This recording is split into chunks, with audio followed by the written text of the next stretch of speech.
ሰላም ሰላም፣ እንዴት ናችሁ? ሁሉ መልካም፣ ሁሉ ሰላም አለው ይመስገን። ፍቃዱ ነኝ። እየጠፋው እመጣለሁኝ።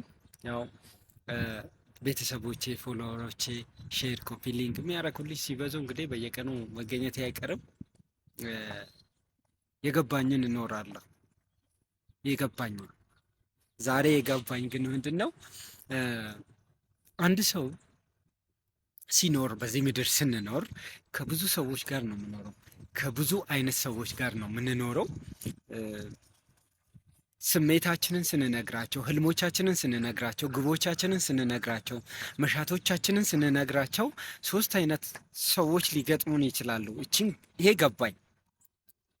አንደኛው ገና ስሜትን፣ ፍላጎትን፣ መሻትን ስትነግረው ጎ አሄድ በቃ አንተ ካመንክበት አንተ ጥሩ ስሜት ከሰጠ ጓሄድ የሚልህ ሰው።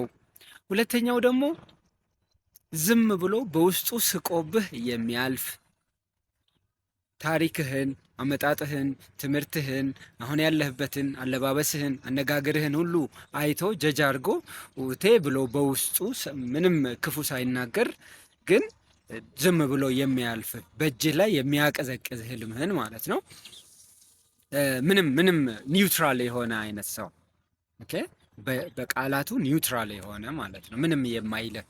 ሶስተኛ አይነት ሰዎች ግን እጅግ በማትነሳ አይነት መልኩ ሁለተኛ ስለዛ ጉዳይ ማሰብ እንዳትችል አድርጎ ግብ፣ ህልም፣ መሻት ምናምን የሚባል ነገርን ሁለተኛ እንዳታስብ አድርጎ በሚገርም አይነት ከጦር በበለጠ መልኩ በሚያሳምም የቃላት ጦር ከጥይት በፈጠነ መልኩ ህልምህን ውስጥህ መግደል የሚችል ቃል በመጠቀም ውስጥህን አታክ ሊያረግ የሚችል ህልምህን አታክ ሊያረግ የሚችል ግብህን፣ መሻትህን፣ መዳረሻህን፣ የነገ ማንነትህን ውስጥህ መግደል የሚፈልግ እጅግ በጣም ዊርድ የሆነ ቃላትን በመጠቀም የሚያጠቁ ሰዎች ሜቢ ደሊብሬት ላይሆን ይችላል፣ ፈልጎ ፈቅዶ ላይሆን ይችላል፣ አንተን ለመጉዳት አስቦ ላይሆን ይችላል። ግን ይለዋል፣ ያደርገዋል፣ ቃላቱንም ይጠቀማል። ስለዚህ ሁለተኛ ስለዛ እንዳታስብ ያደርግሃል። ነገር ግን አንተ ማሰብ ያለብህ፣ አንቺ ማሰብ ያለብሽ ምንድን ነው? እኔ የገባኝ ማለት ነው። እኔ የገባኝ ምንድን ነው? ስሜትህ ምን ይልሃል? ታሳካለህ ነው የሚለው።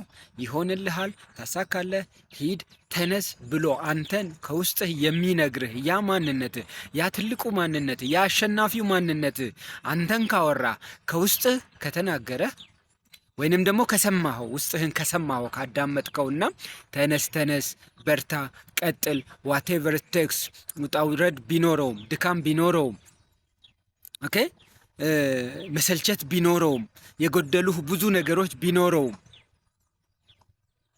የማይደረስበት የሚመስል ነገር ቢሆንም ተነስ ቀጥል ብሎ ጠዋትና ማታ ለህልምህ የሚያስሮጥ ያ ትክክለኛ ማንነት ውስጥህ የሚቀሰቅስህ ከሆነ እሱን ተረዳው። የገባኝ ነገር እሱ ነው።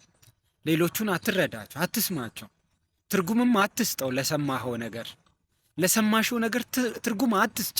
እንዲህ ሊለኝ ፈልጎ ነው፣ ህልሜን እኮ ግቤን እኮ እንዲህ ሊያረግ ፈልጎ ነው ብለሽ ትርጉም አትስጪ። አናሊሲስ አትስሩለት፣ አትስሙት፣ ደጋግማችሁ አትስሙት። ኔጋቲቭሊ የተባላችሁትን ነገር ደጋግማችሁ ከሰማችሁት አለቀላችሁ። እናንተ ናችሁ እናንተን ከተናገረው ሰውዬ የበለጠ ራሳችሁ ላይ፣ ህልማችሁ ላይ የዘመታችሁት እናንተ ናችሁ። ስለዚህ ህልምህን መከተል፣ ውስጥህን ማዳመጥ። የገባኝ ነገር ይሄ ነው ዛሬ የተረዳሁት ማለት ነው። ብዙ ነገር ቆይተን እንረዳለን።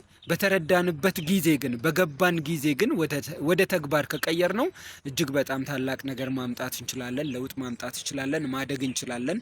ህልሞቻችንን ማሳካት እንችላለን። እኔ ነው የገባኝ ይሄ ነው። መልካም ቀን።